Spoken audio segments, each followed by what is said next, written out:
사무엘하 8장 1절에서 18절 다 같이 함께 읽겠습니다. 그 후에 다윗이 블레셋 사람들을 쳐서 항복을 받고 블레셋 사람들의 손에서 메덱 암마를 빼앗으니라. 다윗이 또 모압을 쳐서 그들로 땅에 엎드리게 하고 줄로 재어 그 두 줄 길이의 사람은 죽이고 한 줄 길이의 사람은 살리니 모압 사람들이 다윗의 종들이 되어 조공을 드리니라. 르흡의 아들 소바왕 하닷에셀이 자기 권세를 회복하려고 유브라데 강으로 갈 때에 다윗이 그를 쳐서 그에게 마병 1700명과 보병 20000명을 사로잡고 병거 100대의 말만 남기고 다윗이 그 외에 병거의 말은 다 발에 힘줄을 끊었더라. 더니 다메섹의 아람 사람들이 소바왕 하닷에셀을 도우러 온지라. 다윗이 아람 사람 22,000명을 죽이고 다윗이 다메섹 아람에 수비대를 두매 아람 사람이 다윗의 종이 되어 조공을 바치니라. 다윗이 어디로 가든지 여호와께서 이기게 하시니라. 다윗이 하닷에셀의 신복들이 가진 금방패를 빼앗아 예루살렘으로 가져오고 또 다윗 왕이 하닷에셀의 고을 벳다와 베로데에서 매우 많은 놋을 빼앗으니라. 하맛 왕 도이가 다윗이 하닷에셀의 온 군대를 쳐서 무찔렀다함을 듣고 도이가 그의 아들 요람을 보내 다윗 왕에게 문안하고 축복하게 하니 이는 하닷에셀이 도이와 더불어 전쟁이 있던 터에 다윗이 하닷에셀을 쳐서 무찌름이라. 요람이 은그릇과 금그릇과 놋그릇을 가지고 온지라. 다윗 왕이 그것도 여호와께 드리되 그가 정복한 모든 나라에서 얻은 은금 곧 아람과 모압과 암몬 자손과 블레셋 사람과 아말렉에게서 얻은 것들과 소바왕 르흡의 아들 하닷에셀에게서 노력한 것과 같이 드리니라. 다윗이 소금 골짜기에서 에돔 사람 18,000명을 쳐 죽이고 돌아와서 명성을 떨치니라. 다윗이 에돔에 수비대를 두되 온 에돔에 수비대를 두니 에돔 사람이 다 다윗의 종이 되니라. 다윗이 어디로 가든지 여호와께서 이기게 하셨더라. 다윗이 온 이스라엘 다스려 다윗이 모든 백성에게 정의와 공의를 행할세. 스루야의 아들 요압은 군사랑관이 되고 아힐롯의 아들 요사밧은 사관이 되고 아히두베의 아들 사독과 아비아달의 아들 아히멜렉은 제사장이 되고 스라야는 서기관이 되고 여호야다의 아들 분하야는 그렛 사람과 블레셋 사람을 관할하고 다윗의 아들들은 대신들이 되니라. 아멘. 오늘도 하나님의 은혜가 여러분의 삶에 가득하기를 바랍니다. 여러분들이 하는 모든 일들이 주의 영광을 드러내는 복된 일들이 되기를 주님의 이름으로 축복합니다. 다윗이 왜 잘 될까라는 생각을 해봅니다. 왜 다윗이 위대한 왕이고 다윗이 하는 일들이 참으로 잘 될까라는 생각을 하죠. 오늘 성경을 보면 다윗이 어떻게 잘 되게 됐는가 하는 일들마다 왜 잘 되는가라는 이야기를 오늘 성경은 기록하고 있습니다. 오늘 본문 이전에 사무엘하 7장에 보면 다윗이 왕이 되고 그리고 전쟁을 끝마치고 난 다음에 블레셋과의 전쟁을 끝마치고 난 다음에 나라가 안정이 되었습니다. 그리고 다윗이 이제 왕이 되고 난 다음에 하나님의 법궤를 예루살렘으로 옮겨오죠. 예루살렘으로 옮겨오고 난 뒤에 이제 모든 것들이 다 끝났다라는 생각을 합니다. 그리고 이 법궤가 있는 그 장소가 여전히 광야에서 이어져 내려왔던 그러한 성막에 불과하기 때문에 다윗이 자기가 있는 궁전은 참으로 좋은 곳에 있는데 하나님의 집은 이렇게 초라한 곳에 있어서 되겠는가라는 생각을 하게 됐죠. 그래서 다윗이 하나님의 집을 위해서 건축해야 되겠다. 그래서 성전을 건축하기로 작정을 합니다. 그리고는 하나님의 사람 선지자인 나단 선지자에게 물어보죠. 내가 하나님의 집을 건축하고 싶습니다 라고 이야기합니다. 그러니까 자기가 건축 왕이면 건축하고 싶으면 그냥 건축하면 되잖아요. 그렇죠? 그런데 이 선지자에게 물어보는 거예요. 하나님의 선지자 나단에게 물어봅니다. 내가 이것을 건축해도 되겠습니까? 라는 거죠. 자기 돈 내서 자기가 건축하겠다는데 그것을 물어봅니다.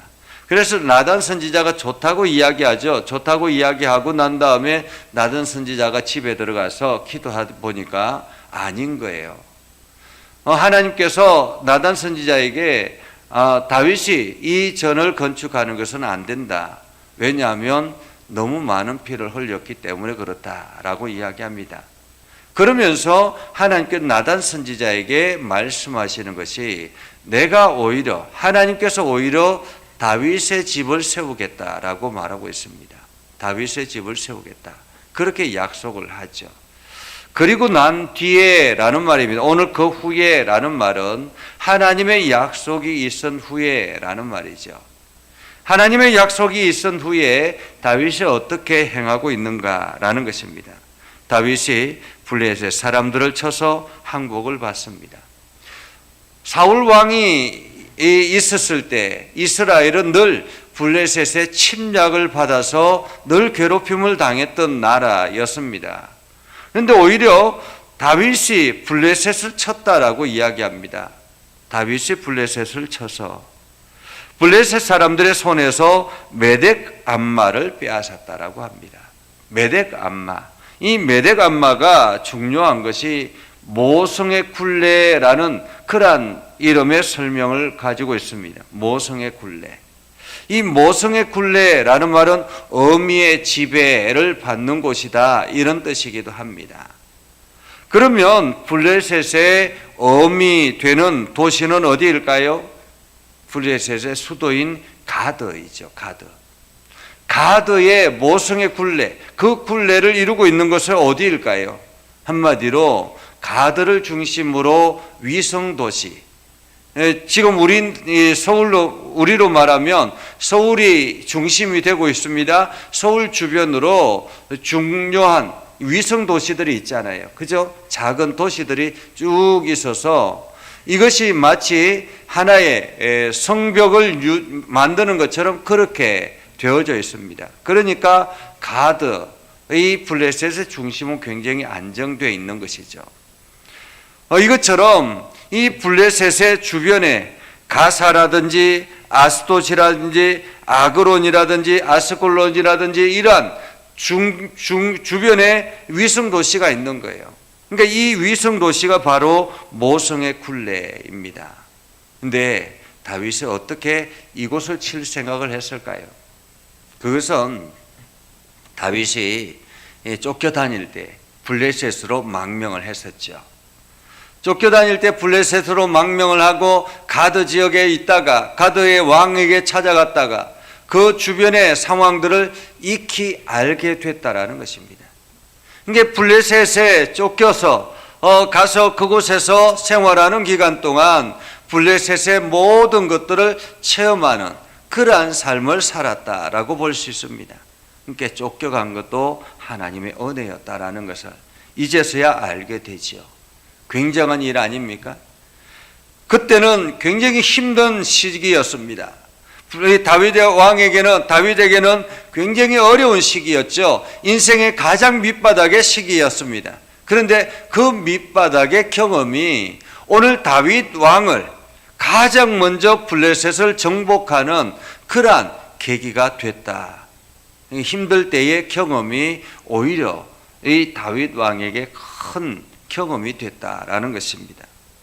자, 메덱 암마를 빼앗고 또 모압을 쳐서 그들로 땅에 엎드리게 하고 줄로 지어서 그 두 줄 길이의 사람은 죽이고 한 줄 길이의 사람은 살렸다라고 이야기합니다. 무슨 뜻입니까? 이게 기골이 장대한 사람들은 어떤 사람들이에요? 전쟁에 나갈 수 있는 군사력, 힘을 발휘할 수 있는 그러한 사람들입니다.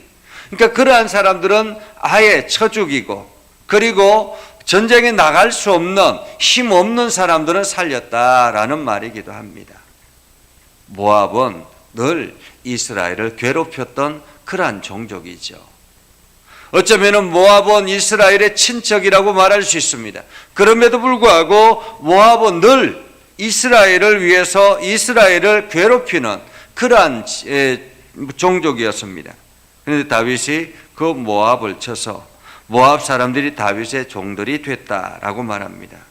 그리고 난 다음에 소바 왕 하닷에셀이 자기의 권세를 회복하려고 유브라데 강으로 갈 때 이 다윗이 그를 쳐서 마병 1700명과 보병 2만 명을 사로잡고 병거 100대의 말만 남기고 다윗 그 외의 병거의 말은 다 발의 힘줄을 끊었다. 한마디로 재기할 수 없도록 만들었다라는 거죠. 자기가 소화할 수 있는 것들은 끌고 가고 나머지 것들은 재기할 수 없도록 힘줄을 끌었다라는 것입니다. 다메섹의 아람 사람들이 소바왕 하닷에셀을 도우려고 오는데 그 아람 사람들도 다윗이 가만히 두지 않습니다. 그래서 다메섹 아람의 수비대를 다윗이 두고 아람 사람이 다윗의 종이 됐다라고 말합니다.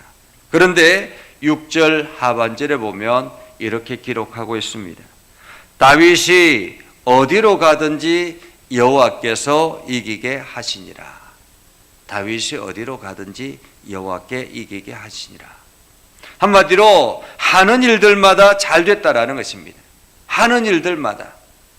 그러니까 이 하는 일들마다 사업을 시작하면 하는 일들마다 잘 됐다라는 거예요. 그래서 하닷에셀의 신복들이 가진 금방패를 빼앗아 가지고 예루살렘으로 가져오고 다윗 왕이 하닷에셀의 고을 벳다와 베로데에서 많은 놋을 빼앗아서 가져왔습니다.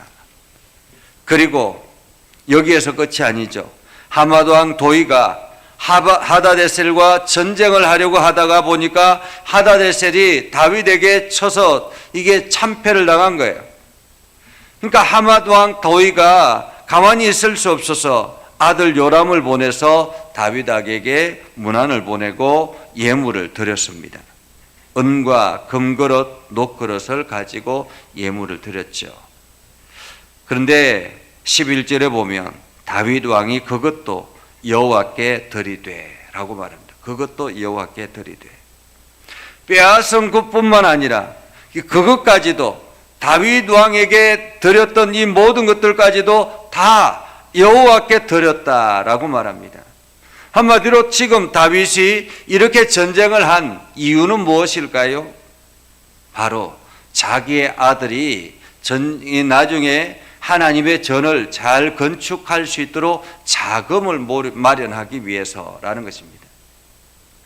지금 뭐로 말하면 이런 것이에요. 내가 사업을 하는 이유가 하나님의 집, 교회를 건축하기 위해서 사업을 한다라고 이야기하고 있는 것입니다. 그래서 노력한 것들 다 해서 지금 13절에 보면 다윗 소금 골짜기에서 에돔 사람 8만 명을 쳐 죽이고 돌아와서 명성을 떨치니라 라고 말하고 있습니다. 이 모든 것들 다윗을 어디로 가든지 여호와께서 이기게 하시니라. 정복한 모든 것을 다 하나님의 집에 드리고 그리고 조공으로 가져온 것까지도 다 하나님의 집에 드리고 그러면서 나중에 솔로몬이 편안하게 하나님의 집 성전을 건축하도록 만든 것이 바로 다윗이었습니다. 어쩌면은 하나님께서 다윗에게 주어진 사명은 이것 아닌가라는 생각을 해봅니다. 하나님께서 다윗이 내가 건축하고 싶습니다라고 이야기했을 때 건축을 먼저 시작했다면 어떻게 됐을까요? 나라가 안정이 되지 않은 상태에서 여러 가지 재정적인 어려움도 있었을 것이고 그리고 군사력도 튼튼하지 못했을 것이고 모든 것들이 중심이 되지 않은 상황에서 힘든 건축을 시작하면 어떻게 됐겠습니까? 이스라엘이 오히려 어려움에 처하게 되었겠죠.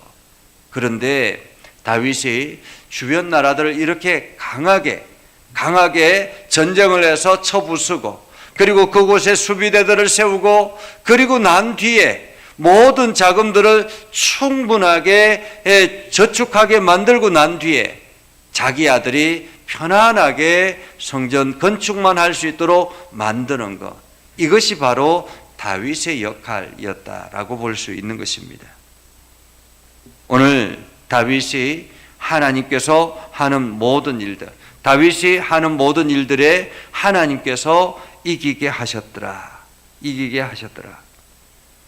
그래서 15절에 보면 다윗이 온 이스라엘 다스려 다윗이 모든 백성에게 정의와 공의를 행할세. 서루야의 아들 요압은 군사령관이 되고 아힐룻의 아들 요사반 사관이 되고 아히두의 아들 사독은 아비아달의 아들 아히멜렉은 제사장이 되고 그리고 서라야는 서기관이 되고 여호와의 아들 버나야는 그렛 사람과 블렛 사람을 관할하고 다윗의 아들들은 대신들이 됐다. 한마디로 다윗이 힘들고 어려울 때 함께했던 사람들, 그 사람들이 다 다윗의 중요 요직을 차지하게 됐다라는 것입니다. 오늘 우리는 이 말씀을 보면서 다윗 왕의 역할이 무엇인가? 다윗 왕은 자기에게 주어진 사명을 충실하게 행한 사람이었습니다.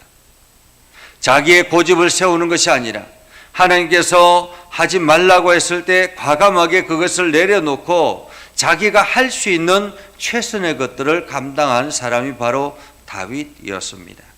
그래서 하나님께서 다윗이 행하는 일들에 다 형통하게 하셨다라고 말하고 있습니다. 다윗이 하는 일에 다 형통하게 하셨다. 하나님은 오늘도 우리들에게, 우리 각자에게 주어진 사명들이 있습니다. 하나님께서 맡기신 사명들이 있다라는 거예요. 그 사명을 감당하기 위해서 최선을 다하고 그 사명에 충실하게 나아갈 때 하나님은 그 하는 일들을 다 형통하게 하신다라는 것입니다. 우리가 가는 곳들마다 하는 일들마다 형통한 사람이 있고 하는 일들마다 어려움을 겪는 사람들이 있습니다. 무엇이 문제일까요? 하나님의 뜻과 함께 이루어질 때는 형통하지만은 하나님의 계획과 반대되는 길을 걸어갈 때는 하는 일들마다 다 막히게 된다라는 사실입니다. 그렇다면 우리가 가장 먼저 우선으로 생각해야 되는 것은 하나님의 뜻이 어디에 있는가? 하나님께서 나를 이곳에 보내신 이유는 무엇인가? 하나님께서 나를 지금 이렇게 세우신 이유는 무엇인가? 그 사명을 먼저 깨닫는 것입니다. 그 사명을 깨닫고 그 사명에 충실할 때 우리는 다윗이 경험했던 형통의 복을 누리게 될 것입니다. 오늘 여러분들 모두 다가 이러한 형통의 복을 누리며 나아가는 복된 삶을 살아갈 수 있기를 주님의 이름으로 축복합니다. 기도하겠습니다. 거룩하신 아버지 하나님, 은혜를 감사합니다. 오늘도 하나님의 말씀을 듣고 하나님의 뜻대로 살아가기를 소망합니다. 우리 가운데 역사해 주셔서 오늘도 믿음의 결단을 하며 하나님의 선하심을 온 땅에 증거하는 축복의 통로가 되게 하옵소서. 하나님, 오늘도 우리를 사랑하셔서 우리를 강하게 붙잡아 주시고 우리에게 깨닫게 하셔서 하나님의 선한 뜻이 우리를 통해서 세상으로 흘러가게 하옵소서. 오늘도 주님이 주신 그 사명에 충실한 믿음의 성도들이 되기를 소망하고 오늘도 하나님이 부어주시는 그 은혜와 복을 마음껏 누리는 복된 삶을 살아가게 하옵소서. 예수님의 이름으로 기도드리옵나이다. 아멘. 이제는 우리 구주 예수 그리스도의 은혜와 하나님 아버지 극진하신 사랑과 성령님의 감화 감동 역사 위로 교통하시며 은혜가 주의 말씀 안에 있는 믿음의 백성들 위해 하는 모든 일들 위해 영원토록 함께 하옵시기를 간절히 축원하옵나이다. 아멘.